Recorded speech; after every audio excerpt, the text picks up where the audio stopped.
All right. What's up, everybody? Welcome to Betting You, a college sports betting podcast brought to you by Odd Shopper and certainly BetMGM powering the show. I am Ben Reza. That is Matt Kajeski, and you know what time it is. It is time to talk more college football as the season is almost a month away. We've got a lot to break down, and today it's Big 12 day. We've got a lot of teams to roll through, from the Jayhawks to the Sooners. We were just talking a little before the show, Matt. You said you were excited to talk about this conference, as am I. Talk to me about the Big 12 and what you see, just very general. Kind of from a bird's eye view, I think it's more wide open compared to some conferences. This conference isn't always represented in the college football playoff, and that can lead to some betting opportunities in terms of who might actually win the conference. Oftentimes you see the winner with multiple losses, and we saw that happened last year.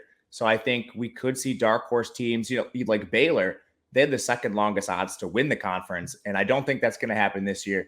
That would be pretty surprising if Texas Tech comes out and wins the Big 12. But this all means that we can find some strong opportunities preseason in the betting markets. And that's the best time. You can extract that value, find some of these teams that the books have not caught up. We're going to do the research for you. We're going to tell you those gems. If you are hopping in for the first time, checking out this channel, you're getting your college football game on, welcome aboard. Welcome to Odd Shopper. Hit the like button. That helps us out. But more importantly, subscribe to the channel. Matt is going to be bringing you videos on videos. You like college football, this is the place you want to be. We're going to cover every – when these lines come out, and I know week 0 is already out in week 1, we're going to have content, believe me. And each and every game from action to the big games, we will have you covered. But let's get into it. I'm also going to talk about BetMGM in a little while, how to get $200 to your bankroll. But, of course, I don't want to say rightfully so, but listen, the Big 12, it starts with Oklahoma, as it normally does. 9.5 win total. They're the favorite to win the Big 12. I see around plus 180, a little inside 2-1. They're a team that you could bet to make the playoff. Certainly, it's not the Oklahoma of old because half their team is at USC, but they have replaced a lot of big pieces with big pieces. And I know that you, on our earlier Heisman show, talked about Dylan Gabriel as a guy who might not even have a drop-off from Caleb Williams. So talk to me about what you see. Is Oklahoma the team to beat? I think they certainly are. There's this perception that they're going to be taking a step back with Lincoln Riley and some of the talent leaving. We'll get into the player personnel, but I actually like some of their coaching changes. You look at their head coach, Venables. He's going to be a defensive-minded guy. He's put together very strong defenses at Clemson, and that's not something we've always seen with Oklahoma. Last year, I think it was mainly due to injury, but still, you have Venables coming in. And then on offense, Jeff Lebby comes in, the former OC from Lane Kiffin's Ole Miss teams. He's a very solid play caller and a guy that I really like this year with the talent Oklahoma has on their roster. So coaching-wise, I'm not expecting them to take a major step back, if at all. And then when you get to the player personnel, you mentioned Gabriel. He's a phenomenal player, the third highest graded quarterback in the 2020 season. Last year, he got hurt very early on, so we didn't get to see much from him. He has some mobility, more in terms of scrambling, but he's a solid passer, and he's good at taking shots downfield. And that was at UCF, a system that Lebby also comes from. So expecting some continuity there. Running back is not the strongest position, but Eric Gray's veteran. Receiver, I really like what they have. They lose Mario Williams and Jaden Hazelwood, but they do return their best player, Marvin Mims, who can hopefully finally play in a full-time role. Lincoln Riley refused to use him there despite leading the team with 2.62 yards per route run. For reference, that's better than a guy like Chris Olave. So he is extremely good. Theo Wee should be back after he missed most of last year due to injury. He's another 2.00 yards per route run guy. And then their offensive line is pretty good. They're returning a bunch of starters there, and they all actually had really solid pass blocking grades, and they get a transfer from Cal and McCade Medhour. So you have 5 players up front, I think, that can play. Assuming no injuries, this should be a very strong offensive line. And then on defense, we talk about this a lot with teams like Georgia because they rotate players. With Oklahoma, it happened more due to injury. A lot of guys got starts last year because of injuries, and now you're hoping that they can move that forward. And you also get a lot of players that initially got hurt that contributed to those other players starting, coming back. So I think this defense should be solid under Venables too. But overall, really strong team. I'm a little 9.5, and you're not laying any, the over is actually slight dogs. That means you got to find 3 losses on their schedule. I do think they have a lot of games where they could lose. There's no doubt they're going to be in tough games, even in non-con. I think Nebraska, they have to go to Nebraska. That's no pushover. But at the same time, I also think there are scenarios where Oklahoma is 11-1 or even undefeated with this schedule if they get through Texas. I agree with you 100%. With the win total at 9.5, the issue to me is you're still pretty much betting on this team winning the conference already. So if I'm going to take over 9.5, they're going to have a really strong chance to win the conference if they go over that. Why don't I just take plus 180? And then, if they do end up 11-1 in that situation you laid out, they've got a pretty good shot to make the college football playoff, which you can get at plus 450. So to me, it is entirely price. I do like their win total towards the over, but in those instances, you're probably winning the Big 12 anyway.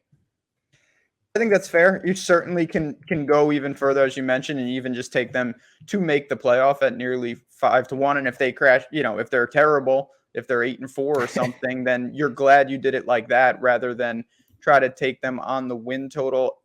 Anything else for this team? I think they're the rightful team to beat, but we talked about the SEC last week. You can go back and watch that episode. And I think we were both in agreement. It's going to be Georgia from the East, barring something crazy, and it's going to probably be Alabama or maybe A&M. There's no random teams. But for the Big 12, I don't think Oklahoma's stranglehold on this conference is nearly as strong. I agree with you. I think roster-wise, the last thing I'll add is this team is deeper than you might think. They've been hammering the transfer portal. At receiver, they have some depth guys. LV Bunkley Shelton comes over for Arizona State. He might start for this team. JJ Hester comes over from Missouri. We already mentioned McCade Meadauer, but at tight end, Daniel Parker's there. On defense, they have 6 starters, some of whom are going to start, some of whom are probably going to play depth roles. But if anything, that's going to just give them that depth that they lacked last year and what contributed to some of those late season losses. And you want to look at what they did last year. They were in essentially nothing but single-digit victories. I think that's going to be something that is different this year with Oklahoma. I don't think you see them win by 5 against Tulane. Nebraska's a good team. Maybe that's a single-digit game. But I don't think you have the 3-point wins against West Virginia, the 6-pointers against Kansas State. It's a really strong roster. Last question, because I always like to gauge. You do such a good job with all the data, all the personnel. We're going to have that content here on Stochastic and OddsShopper. Do you think with Lincoln Riley going that the offense is less high tempo, less high octane, or is it still with their personnel, with Gabriel coming in, it's going to resemble the Oklahoma offenses that we're used to seeing? I think it's going to be very different, actually. Last year, Oklahoma was 107th in plays per game. When you look at Levy and Ole Miss, that team is top 10 in plays per game. Overall, I think the one difference you may see is a regression in their pass rate. They were at 52nd overall. Last year at Ole Miss, that team was outside the top 100 in pass rate. But again, that's kind of ebbed and flowed with Ole Miss. And if you look back at Levy offenses, Lane Kiffin offenses, they're very good at tailoring it to their player personnel. And I do think the strength of this Oklahoma team is the pass game. So to me, I think they'll be very up-tempo and balanced. And I don't know about efficiency, but they should at least run a lot more plays than they did last year. If they do not, say they don't win the Big 12, it seems like, we'll get to Oklahoma State in a second, but Texas is always kind of that next team up. Their win total sits at 8. I've been high on Texas. I think that Quinn Ewers is a dark horse Heisman candidate. Certainly Bijan is a hell of a player. The over on their win total is minus 145. You're getting almost 3-1 to win the Big 12. Certainly a big number if you want to bet them to make the playoff. I think that's probably a stretch. To me, this is the great unknown. This team could be really, really good, really, really, I'm not going to say really bad, but not yet ready to challenge Oklahoma. With all the talent on this offense, how good do you think Texas can and will be? They certainly can win the conference if they put it all together. A lot of that's going to fall on the shoulders of Ewers, former number 1 overall recruit. And everything coming out of Texas indicates that he's a very strong player. You basically can get their coach to say everything, but he's the starter. I think that has more to do with him trying to keep Hudson Card around as a back out, not lose him to the portal. But so far, reports are good on Ewers. There's nothing on the field we can talk about. So that's really all I can go with. And he's got every single weapon you can imagine to make this a good season. Even if Ewers is league average, he can kind of fall back on the talent of the skill position players to propel him to a solid season. You have sophomore Xavier Worthy. He was amazing last year. 2.61 yards per route run is incredible for a freshman. You get Wyoming transfer Isaiah Nayer, 2.87 yards per route run. He's almost at that elite 3.00 marker, and he played in a completely inept Wyoming offense. He's also big. He's 6'3", 212 pounds. You look at veteran Jordan Whittington in the slot. He's career over 2.00 yards per route run. If he can stay healthy, you have a veteran option there. And they also get depth players. Like, they can't even play all these guys. Tariq Milton's a field stretcher. His yards per route run's over 3. You give Aguiye Hall, the former number 5 wide receiver in the country. I don't know why he went to Texas. I don't think he's going to play, but he's there. And then you have depth options, 4 and 5 stars everywhere. You even have depth at tight end with Julio Billingsley coming over. The only question really to me is offensive line.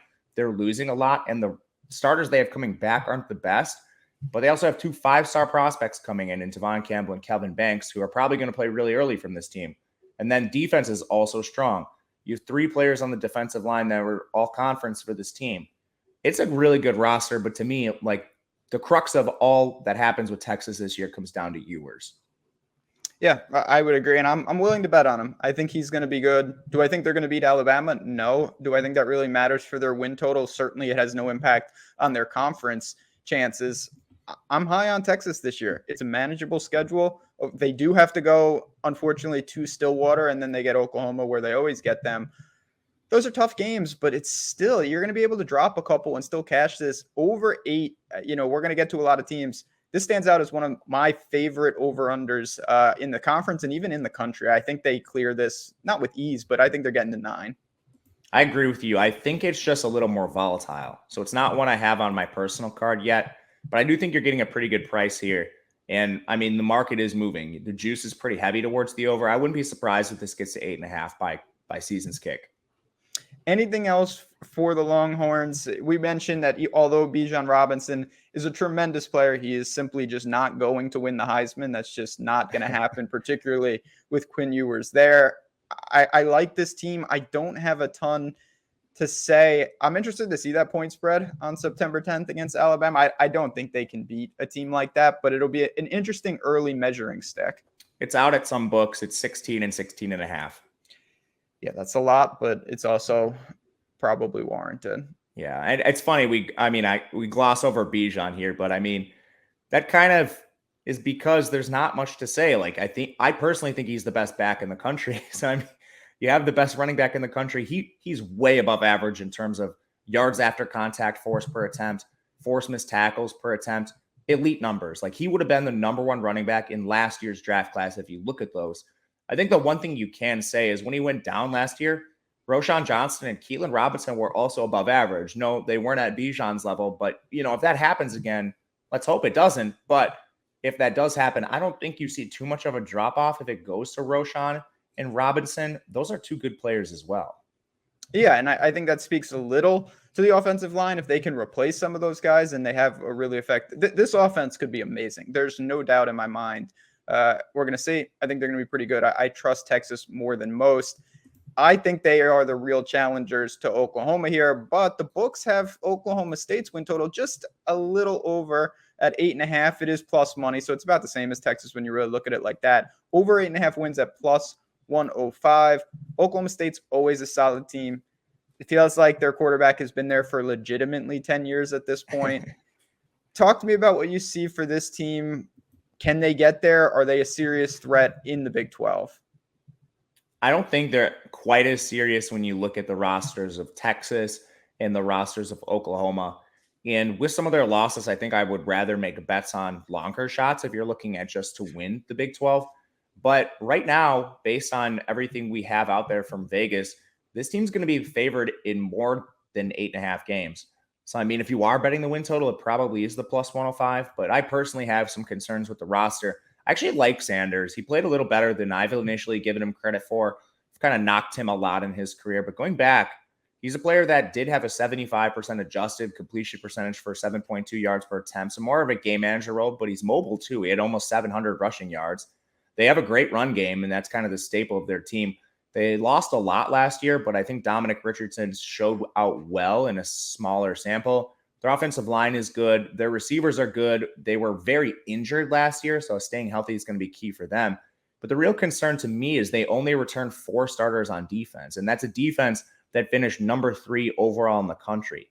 If you're in a little more of these shootout-style games, I'm not sure that Oklahoma State has the offense to hang in there with Texas and Oklahoma. So to me, it's going to be a defense that really relies on their defensive line. They're very strong up front. tons of questions in the secondary. But overall, to me, it's a team that took a step back. And you look at what they did in the portal and in just recruiting overall, this team certainly took a step back in terms of what the other powers in the conference are doing. They're 85th in the transfer portal. I mean, like Texas is 5th. Oklahoma State brought in 1 transfer on defense. And again, they're only returning 4 starters. Overall recruiting at 29th is okay, but it's still nothing compared to Oklahoma and Texas. So it's a team that I think is moving in the wrong direction in the current NIL era. I like their schedule. That is one benefit. Central Michigan, Arizona State, and Arkansas Pine Bluff, all at home. I think that's 3-0 in non-con. Then they get into it. They get Oklahoma at home. No, they don't. That's not even true. But they get a lot of these games at home in Stillwater. They're always notoriously strong there. I think they can claw to 9.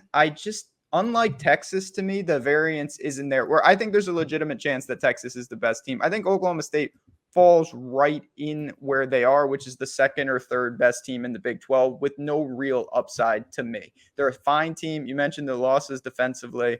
I don't think they're going to be able to get through all these teams without getting knocked off a couple times. There's this mid-range of the Big 12, I think, that will cannibalize each other a little bit. I think Oklahoma State's on the high end of that, but I don't think they're out of the weeds to drop some of these games either. On our run sheet, I mean, my lean in this is towards the over just because the schedule is so easy, non-con. Mm-hmm. But to me, it's a no bet. I would rather just look to them in season. To me, I think just looking at Oklahoma and Texas are stronger towards their respective win totals. And it's funny, you can find Texas with a win total below Oklahoma State, but that I think largely comes down to schedule, with Texas drawing Bama in their non-con and then Oklahoma State playing Arkansas Pine Bluff and Arizona State. Yeah, Arkansas Pine Bluff and Alabama, slightly different situation. Okay, we're going to get to more teams, of course. There's no doubt about it. But let's talk about a little free money at BetMGM. If you guys haven't heard this, if you're hopping in for the first time and you want to get some free money, $200 to be exact, use the link in the description of this video. Sign up at BetMGM. Deposit $10. You can do more if you want.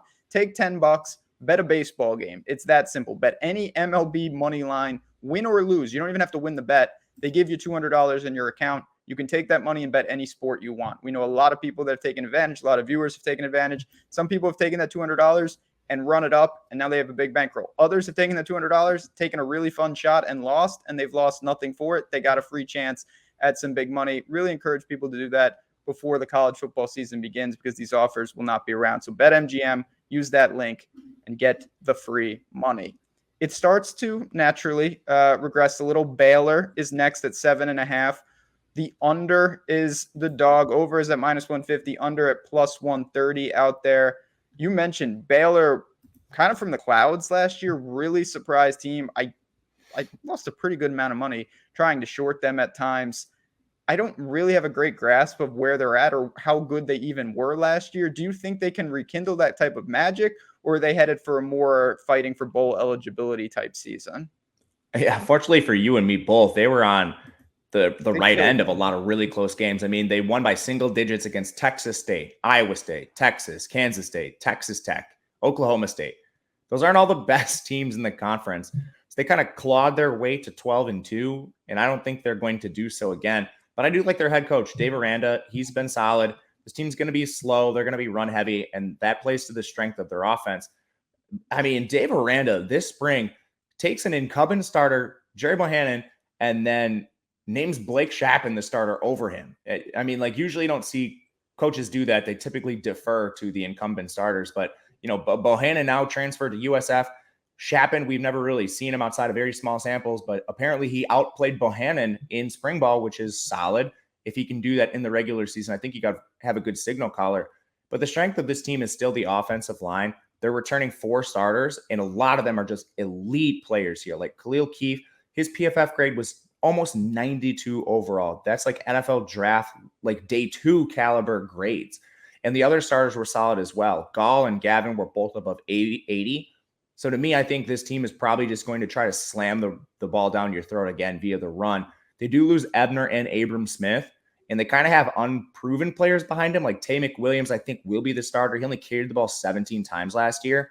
But I also don't really care who is carrying the ball. As long as they can be league average, this offensive line is good enough for Baylor to kind of take, for I guess lack of a better term, a Wisconsin approach and win most of their games just by being better than you on offense. The real concern here is when they do need to throw the ball, I have no idea who they're going to throw it to. They lost their top 3 receivers in Tyquan Thornton, RJ Sneed, Drew Estrada. Their best returning receivers, tight end Blake Sims, who's not great. And then the rest of them have absolutely no sample. Hal Presley, I think, is the most experienced returner. He was out there on 2.6% of routes. From there, like Amani Winfield's an incoming freshman. Gavin Holmes is back. He's a 6-year player, but he's missed 3 of the last 4 years with ACL injuries. And on defense, you do have awesome returning starters up front, but almost their entire secondary has been replaced. And we lost a lot of guys to the NFL draft there. So they're high caliber players that they lost in the secondary. And that's another team that kind of just let the NIL era pass them by. They only have 3 transfers on the roster, 2 of them on defense. When you're replacing, and none of them are in the secondaries. I mean, you are replacing a lot of players that were really talented. I don't think they're going to be able to just hold opposing offenses and play their own ball control style. It'll work against the teams like Texas Tech and Kansas, but against Texas and Oklahoma, I do not see it working. To me, I would bet the under. It's a tough line, but that's where I lean. Yeah, I mean, I definitely don't see it working against those teams. It's the next batch, though, where it's really going to be determined by, Oklahoma State, West Virginia, Iowa State, BYU, who's a non-con game.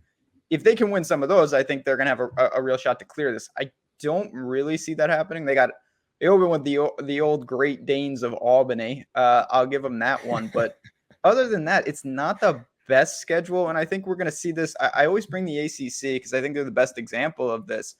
After you get, through those first 2 teams, all these teams are going to cannibalize each other. And some of them are going to certainly get to their win total by those games and others not so much. I think Baylor's on the wrong side of this. They won a lot of close games. I remember last year you were hammering me with Louisiana Lafayette in that same kind of vein of, you win a lot of games that inflates your win total.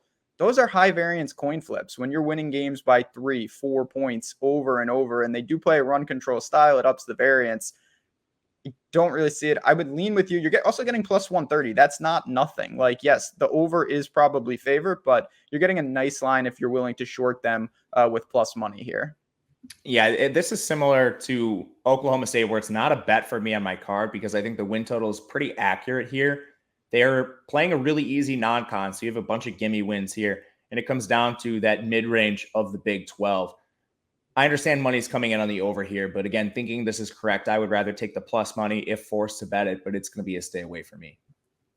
TCU is next, and we've got 3 teams all with the same win total of 6.5, and they start us off at minus 135 to the over. Again, these are these middling Big 12 teams. They are a pretty big long shot, 14-1 to actually win the conference. I do think it's not impossible that one of these teams gets in the mix. I'm not sure that it's TCU per se, but what do you think about the Horned Frogs here? I like this team a lot. They're one of my sleeper teams in the Big 12. I like what they did at head coach, bringing in Sonny Dykes. I think you're looking at, and Garrett Riley's their OC now. Last year, their pass rate was 103rd, and they've averaged 68 plays per game. That is 90th. It's going to be tough for this offense to perform with those kind of numbers, but instead, when you bring in Sonny Dykes, you're running more plays, you're running more pass plays, and I think you're playing to the strengths of the offense, which they didn't do last year. Max Duggan is serviceable. He's not great, but he's now a multi-year starter. He has a 72% adjusted completion, 9 yards per attempt. Those are fine numbers. He's also mobile. He's more like, I think, a better version of a Brock Purdy, which is solid in the Big 12. You can win games with him. And their receivers were all amazing. They just were underutilized. Quentin Johnson, 2.6 yards per route run. Darius Davis, 2.16. Tay Barber, 2.08. Those are all above average. And some of those players weren't even on the field for a full complement of snaps. So you look at the previous regime, one, they're not playing to the strengths of their offense, which was just really solid receiving play. And they're not even on the field the entire time. Now, I understand they did have Zach Evans, but he got hurt in the middle of the season. So, I mean, to me, I think now that you bring in Dykes, he's a much better talent evaluator. He's running 4 wide on a lot of plays. They have the bodies at receiver to actually take advantage of this. And when they need to fall back on the run, they have a solid player in Kendry Miller who is extremely efficient as well. I mean, he's a guy that averaged 7.5 yards per carry. That was right up there with what Zach Evans did. He also caught 12 balls in a limited sample. He averaged an absolutely elite 5.0 yards after contact per attempt and 0.358 forced missed tackles per attempt. That was better than Evans. So I like Kendry Miller. I like their receivers. And now we get to their offensive line. They lose 3 starters, but the players they're returning are awesome. They get a transfer from SMU and Allen Ali, who was elite in the 2 years there. And then they hit the JUCO transfer portal pretty hard as well. And they bring in a former 4-star in Ezra Dotson Oyatad from Arizona State. So to me, with the players they have on the offensive line, I think this can be an offense that does hang in there with Texas and Oklahoma if needed. And we haven't even talked about defense. 8 starters returning, and they have some really solid units here. Their secondary is going to be great. They hit the transfer portal hard, and I think up front they'll be fine as well. Some returning players that were all conference or better. I really like this team. 6.5 wins is what we're looking for, so we got to get to 7. Non-con is interesting. I want to ask you briefly about it. So we'll throw out Tarleton State. They got Colorado, who I think is going to be pretty bad. And then speaking of Sonny Dykes, they've got SMU on the schedule. Where do you think that falls? I mean, if they can clear that, you're asking them for 4 wins in the Big 12. I think they have a very recent. If you told me what's the most likely outcome of their non-con, I would say 3-0. I agree. I think their closest game is going to be against SMU. We'll talk about Colorado in a different episode. They are Power 5, but that is a disaster of a program. They're essentially like the Kansas of that conference right now. But I mean, SMU's good. I like their head coach. Rhett Lashley's there. He's going to play like a kind of a similar style of ball to Dykes here with TCU. It's just they don't recruit as well. And I think the returning players leave a little bit to be desired. Like TCU, just overall, they're 44th in recruiting. That needs to increase if they're going to play with some of the big dogs in the Big 12 in the future. But right now, their roster's in a good spot. And they were 12th in transfers. They hit the portal extremely hard. And they have players to fill the voids of some of the positions they lost now. So to me, I think most likely they are 3-0 in this non-con. And then just based on what Vegas has already given us, they're going to be favored in 5 other games. They have a better chance to win the Big 12 per bookmakers and than Kansas State, Iowa State, West Virginia, Texas Tech, and Kansas. That's 5 games they're favored in there. I think they're favored in every non-con game. That's 8. And the win total right now is at 6.5. You're working with like 1.5 games. And then who's to say they don't knock off a Baylor or an Oklahoma State? Personally, I think that line should be closer to a pick 'em than what we're seeing right now. Yeah. And again, they get a pretty nice situation. They get some of these teams. They got Oklahoma State and Oklahoma at home. So a little extra equity there in terms of being able to maybe, if they steal one of those, it's going over. I don't think there's any doubt, but I'm with you. That's a good one. A team that that's why I love doing the show.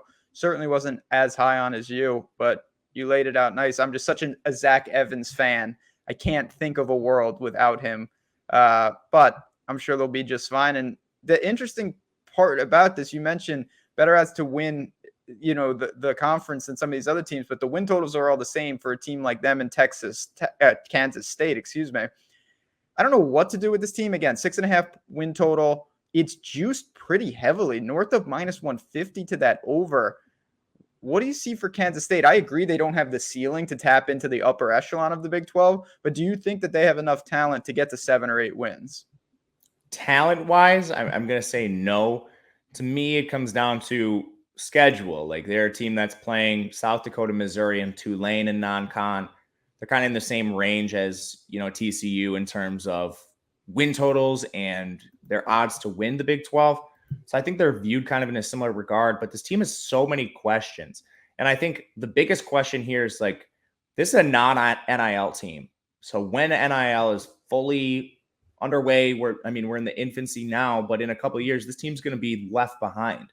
They're 63rd in recruiting, 34th in transfers. That's actually decent in the transfer portal, but a lot of their transfers aren't the best caliber. They're still 63rd overall in composite rankings.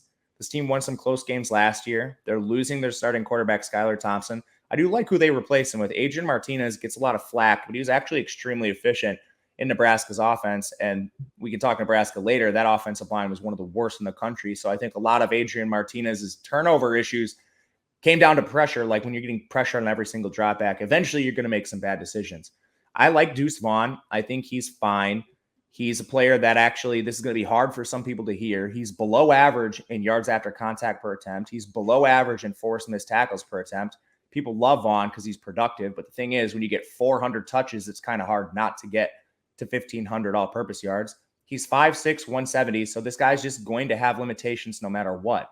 I love Vaughn. He's shown the ability to handle a large workload, but he's not a difference maker like Bijan Robinson. He's a guy that gets what's blocked for him and below average in terms of more than that. Receiving here, they're just not a team that throws the ball even if they're losing, so you don't really have to worry about that too much. And their offensive line has major questions. Only 2 returning starters. The projected starters based on spring play, KT Levinston, Hadley Panzer, and Taylor Poitier, have 79, 78, and 153 snaps. None of them are good recruits. None of them were good transfers. This team has been good at developing talent, but that's something I'm going to bet against long-term in the Big 12 that now is in the NIL era. On defense, this should be the strength of their team. If Kansas knocks off some of these mid-tier teams, I think it is because they play good defense, they're super slow, and they can kind of stifle you if they do get a lead. They're returning 7 starters there. The defensive line is awesome, led by some first-team all Big 12 caliber players. Secondary, they're definitely going to need a little bit of work there, but that's kind of where they did hit the portal. 3 of their 6 transfers do come in the secondary. So again, I think defense is going to be the strength of this team, but overall, I'm not as bullish as some people on Kansas State. I'm not either. I'm not really looking to bet this, to be honest. I think it's probably a pass. If I had to bet it, I would bet under, just because I really don't like teams that, to me, you're literally pegging for 7 wins, and I don't see many ways that they're I think TCU could be worlds better or worlds worse. Kansas State is just are who they are. I like Adrian Martinez. I'm a fan. I definitely think, and he fits kind of what they do offensively. He's got some similarities to the previous QB, no doubt about it. I don't know though. I mean, they're never, Kansas State football doesn't recruit at a high level because who wants to, no offense to the people that live in Manhattan, but it's not exactly the best destination in the world. They hit the JUCO hard. They do that. But at some point, you mentioned the talent disparity does catch up with you. There could be durability issues for Deuce Vaughn because they give him a lot of work. There's no doubt. And I do worry what happens if this team falls behind in some games, if the defense isn't as effective.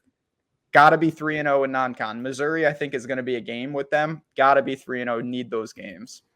Yeah, Missouri is a tough team for them to get in non-con. They're kind of a bottom feeder in the SEC, but they certainly recruit better than Kansas State. Not even close. Their roster is young, and they're in the second year of a rebuild. But that team's going to be better than Kansas State in a few years. It's just, can they put it together now? If you look at the roster, the schedule overall, Kansas will be favored in 6 games, I think. They're going to be clearly favored against Kansas, Texas Tech, West Virginia. Iowa State and TCU are going to be close to pick'ems. Then in their non-con schedule, they'll be favored over South Dakota.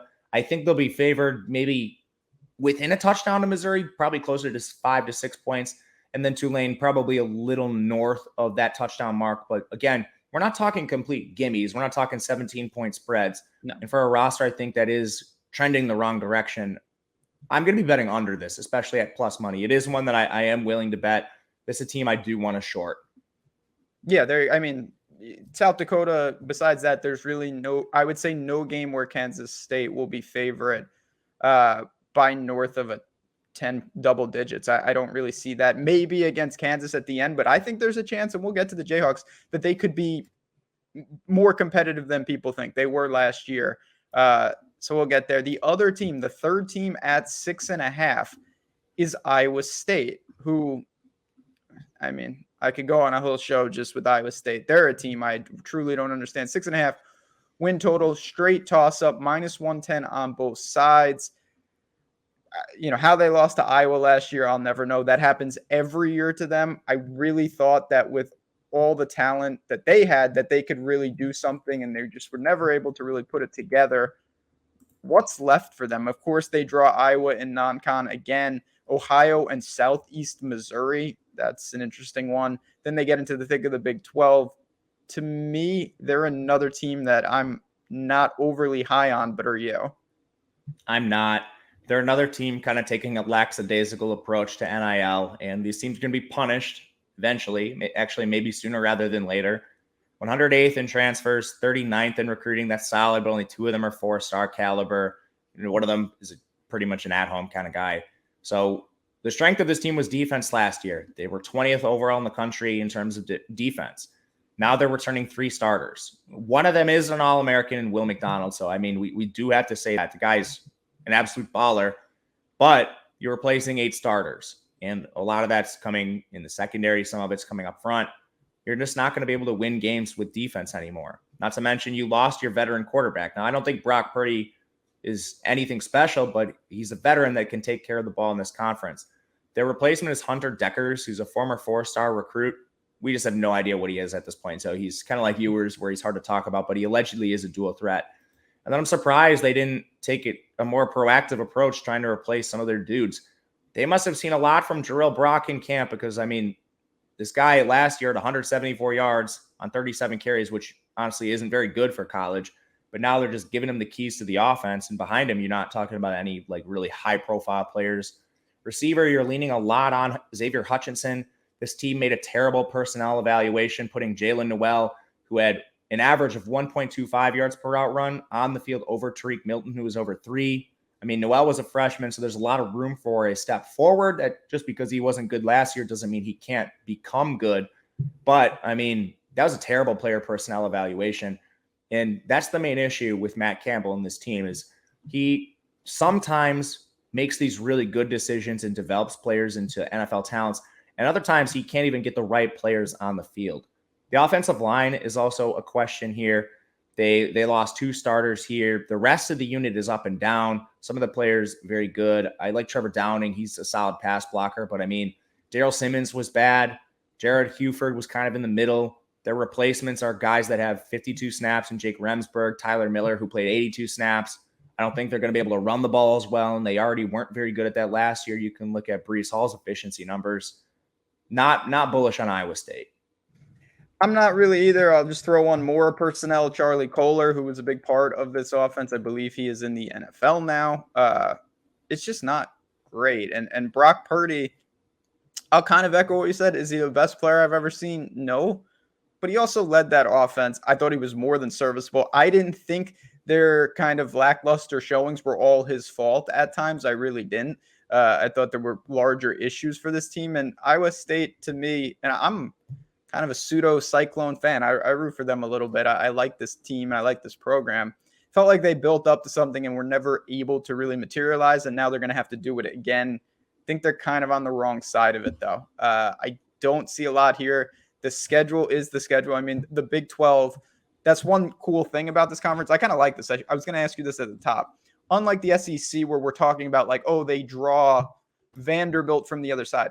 In the Big 12, you draw what you draw. Everybody gets the same thing. And I kind of like that when you're evaluating the win totals. Yeah, I agree with you. And, I mean, their schedule isn't that bad. Non-con, you do get Iowa. They're definitely a dog in that game. But so bad too, though. Iowa, we're going to be doing the Big Ten soon enough. I can't even get over Iowa in general with that team. Next week, I can't wait to talk about Iowa. Dear God. But they're only favored if the schedule started today in 3 games within conference and 2 more non-con. That's 5 total. Their win total is at 6.5. Again, I do think there is some wiggle room here because 2 of their other games, Kansas State and TCU, if the season started today, would be close to pick'ems. You can find these lines yourself, even if they're not out for the entire Big 12. You can look at the odds to win the Big 12 and see where the lines would be if the season started today. Obviously, these will change in season as we get more information. But right now, Iowa State, they're only a favorite to win the Big 12 over West Virginia, Texas Tech, and Kansas. It tells you a lot about the current roster that they have on the field. Yeah, these are eliminator games for win totals against TCU, against Kansas State, against those same teams with the same win totals. To me, I think they might be, honestly, if you had to rank the teams at 6.5 wins, I think we'd both have TCU first. I think I might have Kansas State second, even though I don't really like them. I think Iowa State is in possible real trouble. Particularly, we didn't gloss over this. You mentioned it. There's a chance they just have no effective quarterback, and we just don't know it yet. We have no idea. At least Kansas State has Adrian Martinez. We know he can play. Yeah, and they have a good defense to fall back on. I mean, Iowa State might have a good defense.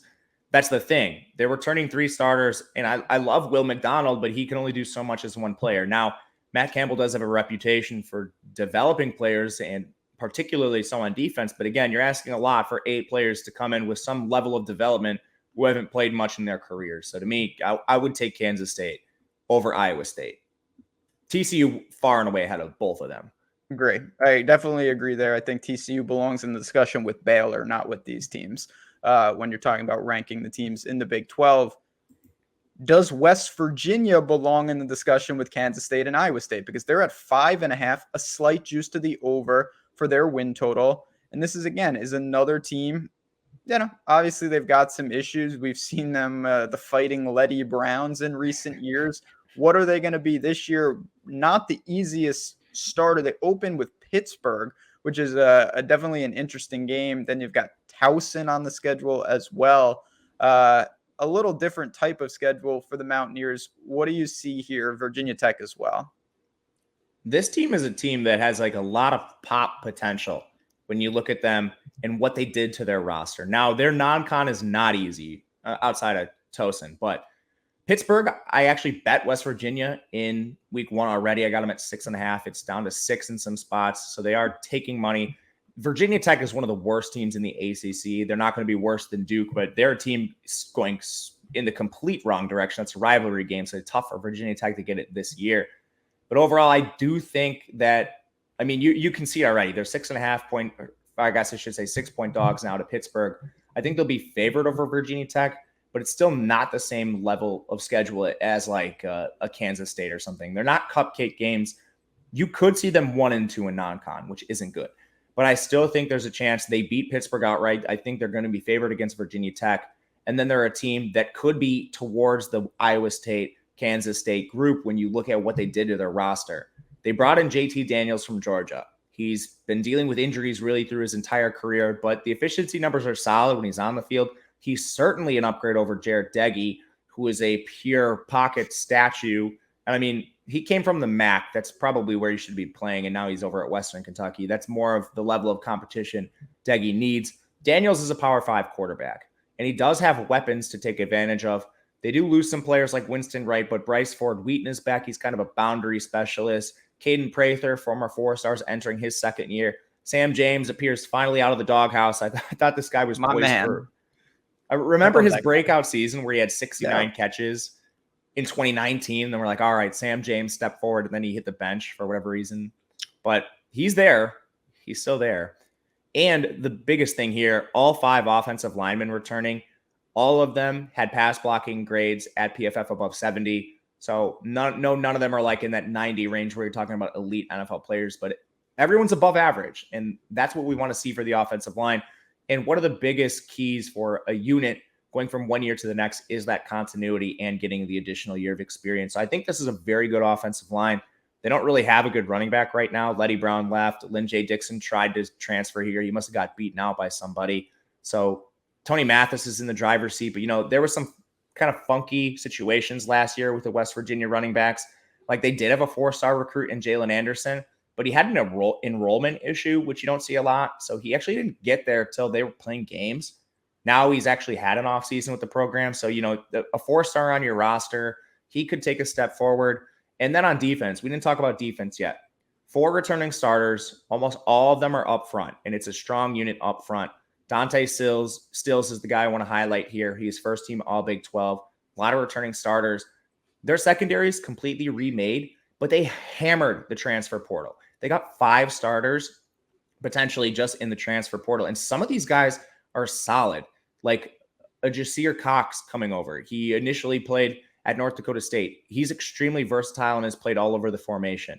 I like Rashad Ajayi coming in from Colorado State. He started 34 games out there. And then you have some up transfers from lower levels of competition that could end up making a big difference here. Like Hershey McLaurin is a JUCO transfer and a highly touted one. It's going to take some time, I think, for them to gel, but they have all the makings of a solid defense again. So I actually like the over on West Virginia's win total. The question for me really is, could I take more advantage of this betting them early in the season? I already bet Pitt. Could maybe you bet them against Virginia Tech and get better numbers and not lock your money up for a year? That's kind of what I'm wrestling with this team. Yeah, that's an interesting wrinkle for sure. If you have, money allocated for this, I agree that the over is the move. But West Virginia is a team I'm definitely going to be betting early. I'm not that high on Pittsburgh, so I'm with you there. It's an interesting little schedule too, because then they go they're playing Kansas in week 2. So they get a conference game there. Then they get Towson. The problem, and it would be a good problem if you bet their win total, I think there's a very real chance that they're undefeated going into Virginia Tech. And that's just going to be a weird situation. I don't know what that line would look like. It is in Blacksburg. Maybe if it's at night, that's always a problem for teams. But you're right. Virginia Tech's got a lot of issues themselves. There's a real chance that West Virginia's 4-0 heading into Texas. Yeah, I would say that it should maybe be up slight. Yeah, it should probably be like plus 150 that occurs. But that's not crazy. I mean, no. Yeah, it's probably not going to happen, but there are definitely scenarios. I'd say if I had to rank them, it would go 3-1, 4-0, 2-2, 1-3, 0-4. Agreed. With the most likely loss coming against Pitt. Yes. You bring up an interesting situation here with that game against Virginia Tech being at Virginia Tech, which is a strong home field advantage. But if it were on a neutral location, I think you'd have West Virginia favored by more than a field goal. They're the better team. Yeah. If it was on a neutral field, I think they could be close to a touchdown favorite, particularly if they're 3-0. But at night, I agree with you. In Blacksburg, I definitely think, I don't know Virginia Tech's schedule off the top of my hand, but if they're competent early, I think that'll be around to pick them. Yeah, I think you're right too. I also don't have it in front of me. No, but we'll see. If you get those, though, you're asking them can they beat any of the Texas Tech, Iowa State, Kansas State? I mean, or pull an upset. Yeah. I mean, that's why they're a pop team, I think. Right now, they're still not in that same category overall to win the Big 12 as TCU, Kansas State, Iowa State. But you have programs traveling in the different directions. I think Kansas State and Iowa State are trending down. West Virginia is trending up. So when those games occur, maybe they're closer to a pick 'em. I know if the season started today, they would probably be close to, I don't know, 3, 4, 5-point underdogs. But overall, I think those are pretty close games. And if they win one of them, I think the over cashes on the win total. Yeah. Different ways to get there. I'm with you. I like this team. And no offensive line. I'm a big Letty Brown guy. I don't think there's going to be any drop off. You mentioned the returns in that front line. They're going to be just fine running the ball. I'm high on West Virginia. I'm with you. Texas Tech. We only got 2 teams left here. And again, if you're enjoying this, stay tuned. We are going to have this for every conference. And then we're going to get into week 0 and 1. We're going to have everything covered on this very channel. That's why you want to subscribe. If you made it this far and you're not subscribed, I'm very, very confused because more power to you for watching this whole thing. But hit that subscribe button. Texas Tech, 5.5, slightly juiced to the under. Kansas is in a spot of their own, but if you remove them, I think that Texas Tech is most likely that second to worst team in this conference. They're 45-1 to win the Big 12. That's not happening. What's going on in Lubbock? It seems not great. I think they're going to be favored in 2 games. That's not great. Their non-con is brutal, man. Murray State, okay, they're favored there. Houston, I think they lose outright to Houston. And NC State, they are going to be like a 10-point dog, if not more, to NC State. No joke.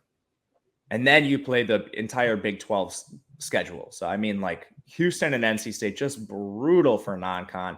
They're undergoing a coaching change. It's not a complete rebuild here, but Joey McGuire has his hands full for year 1. I do like what he did at OC. Zach Kitley, you guys will know him as the Western Kentucky OC. He comes in, and they're going to be way more pass heavy, way up tempo. I just don't know they have the dudes to do it year 1. Tyler Show is probably going to be their starter. They do have a 4-star from 2021 in Baron Morton. Maybe he wins the job, but I don't think Donovan Smith gets it. So you have QB issues. Wide receiver, you have tons of issues. They lost Geiger and Ezukanma. I do think Miles Price is a solid wide receiver 1. But then from there, you don't have anybody proven. Like Loke Fungi, he's dealing with a labrum tear. I don't know if he's going to be playing. Jaron Bradley, he's a guy that was a former top 400 recruit, but he's only played in 3 games to preserve his red shirt. Trey Cleveland, JJ Sparkman, these are just rotational players at best. Their offensive line isn't good. They only returned 2 starters. They did hit the portal pretty hard here. They brought in Cole Spencer from Western Kentucky like him. And then they brought in a lot of up transfers like Cade Briggs from New Mexico. He's a guy that started there, but can he handle the Big 12? Michael Shanahan's from Tennessee Martin. Again, started there. Actually, all conference there, but can he handle the transition up to the Big 12? And then it's kind of a couple other players that are transferring down that were high-profile recruits. Can one of them step up? funny enough, I think their defense is actually pretty good. They hit the portal pretty hard here, and they're actually returning a decent number of all-conference caliber players, a couple on the defensive line and a couple in the secondary. Maybe it's a little bit better, but again, to me, it's just too little to compete with some of the big dogs in the conference. I'll be looking at Texas Tech in future years and maybe late season, similar to like how we approached Kansas last year. If this team plays like single-digit game against Texas and NC State, like, all right, maybe we need a few more weeks and we can take them against, a Kansas State later or an Iowa State late in the season. But to me, for win totals, I just want some more information before even looking at it.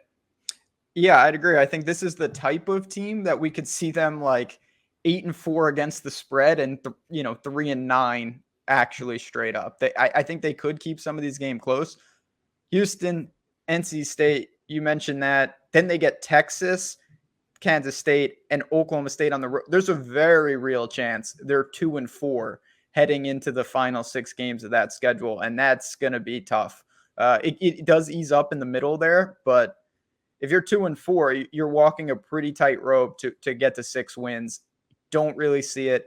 I'm not looking to place this bet, but if I was, I would short them, and I anticipate, I'll tell you right now, if NC State is even remotely in the single digits, I will be hitting them. They're one of my favorite teams in the country this year.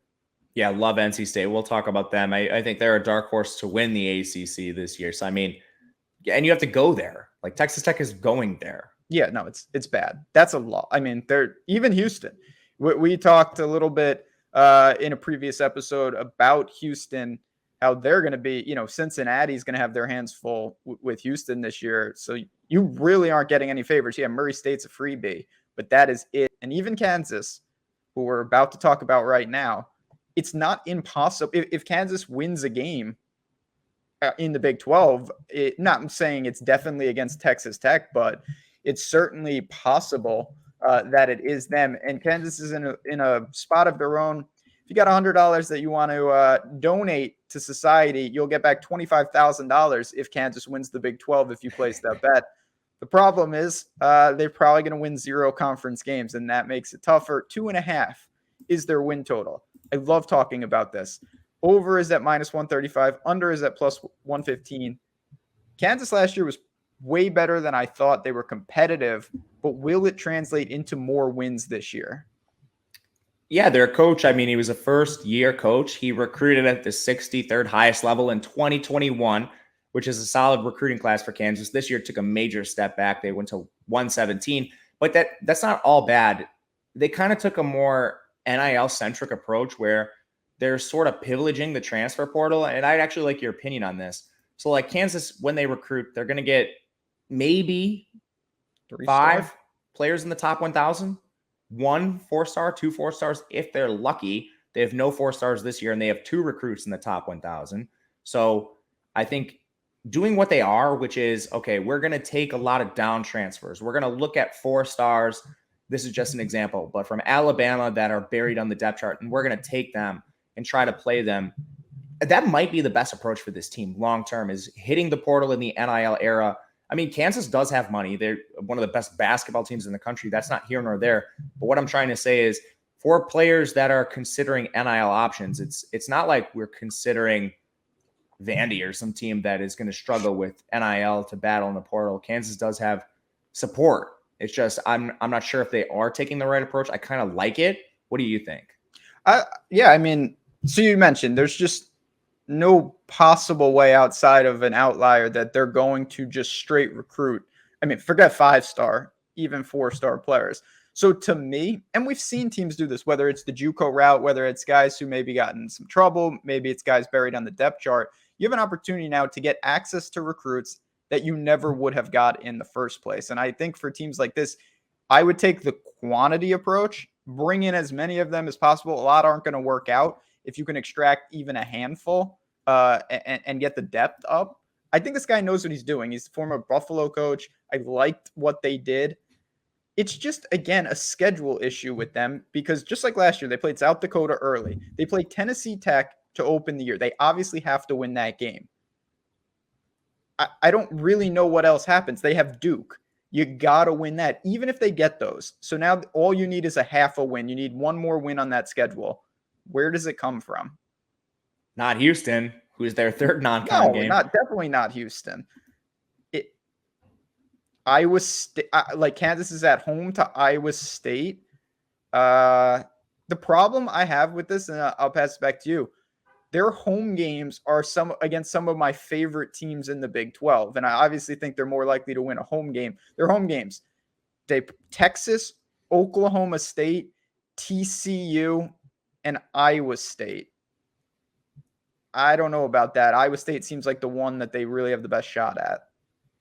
Yeah, I agree. Like going to Kansas State for your last game of the year, as much as I am below consensus on Kansas State, I don't think that's a great situation. I guess to talk the roster, I don't want to just leave that out and be like, okay, I do agree with you. I don't think they're winning more than 2 games, but I like their roster. So maybe this is something like last year where we see Kansas, if they improve, like they could be vastly improved and win 3 games. They could be vastly improved and win 2 games. And maybe that's not reflected in the win total, but if it's reflected in the spread and maybe we can take Kansas against the spread, that could be something to look at. They have Jalen Daniels and Jason Bean returning at quarterback. There's some continuity there. Neither of them were particularly good. They actually have awesome running backs. Devin Neal was honorable mention all Big 12 last year, and he's still very young. They also brought in Kai Thomas, who was Minnesota's best running back. I know people are going to be maybe upset that I'm not giving Mohamed Ibrahim his shine, but Mohamed Ibrahim, he's a guy that receives 400 touches per game, plays at a below average level, and he gets awesome counting stats because he got 400 touches. Kai Thomas actually produced there. They also poached Sevion Morrison, a former 4-star recruit from Nebraska. They have 3 capable backs. Their receivers played well in a small sample size. Luke Grimm, who was injured for part of the year, he was at 2.64 yards per route run. Like, these are solid numbers. They pillaged the transfer portal. Douglas Emilien from Minnesota comes in. You have a decent tight end in Mason Fairchild. Their offensive line returns 4 starters, and they have 2 transfers coming in. No, they weren't good, but I don't think they're going to be horrific this year. You probably see them take a slight step forward. Their defense, same thing. 8 returning starters. Plus, they've been pillaging the transfer portal, taking guys that didn't necessarily produce at their previous schools that now have a chance to battle some incumbent starters who weren't great and hopefully bring a better product to Kansas.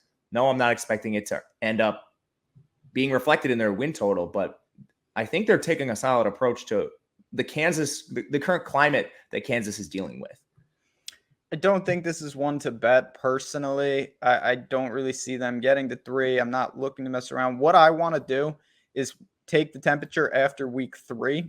They're going to be 1-2 most likely. If they can even keep it competent against West Virginia and Houston, they're going to be live in some of these games, particularly when they're dogs in most of them. They should beat Duke, but then like against an Iowa State, if we see something from them, I think it's going to be good at betting opportunities for Kansas, better than preseason positions, in my opinion. I don't have a lot to say. I like the path they're on. I still think it's a big gap between them and every other team, though. I agree with you. I mean, do you think like public perception in betting markets might give us some favorable spreads? Because I kind of think so. Yeah, I totally agree. And it may not be reflective. Kansas could play well this year and still end up 2-10. And that would be disappointing if you take the over on that win total. When's the last time you think they won 5 games? When Todd Reesing was there. Remember when Kansas was, people forget, when Kansas and Missouri were like 1-2 in the country at one point. It was a super team. Kansas went 12-1 in 2007. That's what I'm saying. That was those years. Them and like when Brad Smith, I think, was at Missouri. They were both amazing. Yeah, they haven't won more than 3 games since 2010. Yeah. That's bad. Yeah. Complete rebuild here. I think that guy's name was, now I got to Google on the show. Yeah, Todd Reesing. That's a real person. I didn't make that up. Those were the days. Simpler times. All right, we've gone through the entire conference. Let's quickly recap our best bets before we bounce on out of here. And again, thanks to BetMGM for powering the show. Sign up and get that free money. Give me a couple rapid fire. If you had only 2 or 3 bets to make on this conference, what would they be? I would look at Oklahoma, but not their win total. I would actually try to bet them to win the Big 12 or the college football playoff. Their expectation is to win around 9-10 games. If they do that, good shot at winning the conference. So you're just getting a better number there. My favorites are TCU over 6.5 at -135, Kansas State under 6.5 at +135. And to throw in a last one, I do think West Virginia is worth looking at 5.5. Over is -120. But again, I think with West Virginia, I'm probably just going to look at them against the spread early in the season because I do think they're a far better team than what the books are indicating right now. So I'll go Oklahoma. Just take them to win the Big 12 or the playoff. TCU over 6.5. Kansas State under 6.5. I like it. I'm just going to give you one more. I think that Texas is going to have a good year. I know they've got Bama on the schedule, but I think they're going to get to 9 wins. I would lay that juice. If it goes to 8.5, you're going to get, around even money on that. I like it over there as well. So if you have Texas in the 8s, whether it's 8 or 8.5, I will go over on their win total. You mentioned TCU. I'm on board. You mentioned shorting Kansas State. I am on board. I like this conference. I think there's some real good opportunities here. Friends, if you made it this far, thanks again for hopping in and stay tuned. I believe Big Ten is up next, is it not? Your home conference, Wisconsin Badgers, Michigan Wolverines, all the teams. We will be back in just a couple of days. Another episode will be dropping of Betting You. Again, thanks to everyone here. Thanks to Matt. Thanks to Odd Shopper and BetMGM for powering the show. Enjoy. We're almost a month away from the college football season. We will talk to you guys soon with another breakdown.